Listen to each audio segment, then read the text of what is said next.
Dead on the spot ang isang rider matapos sumemplang ng sumalpok sa isang AUV at magulungan pa ng 10-wheeler sa Taguig. Arestado ang mga driver ng truck at AUV na walang pahayag. May unang balita si Bam Alegre.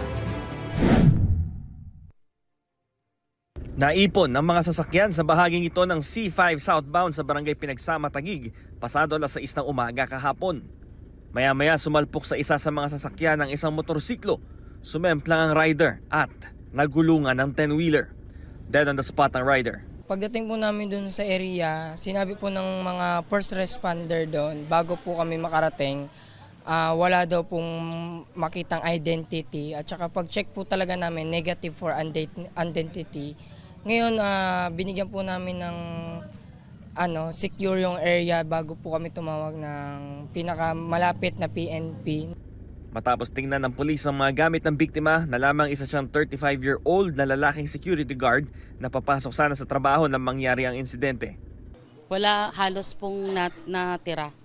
Kasi po yung helmet po niya is yung half po talagang warak siya. Opo. Tapos po siya going to work na po yata yung patient. Then siguro po 7 AM yung pasok niya. Parang nag-overtake po siya sa isang sasakyan. Tapos siguro po tumama yung manubela niya dun sa sasakyan. Ito mismo yung bahagi ng C5 southbound kung saan nangyari ang insidente. Patuloy pa rin ang investigasyon ng pulisya kaugnay ng nangyari. Matapos ang insidente, na-detain ng pulisya ang driver ng AUV na humarang sa daanan ng motorsiklo, pati ang driver ng truck. Naharap sila sa reklamong reckless imprudence resulting in homicide and damage to property.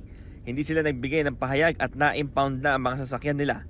Nasabihan na rin ng PNP Traffic Bureau ng Taguig ang kaanak ng biktima kaugnay ng insidente. Wala silang pahayag.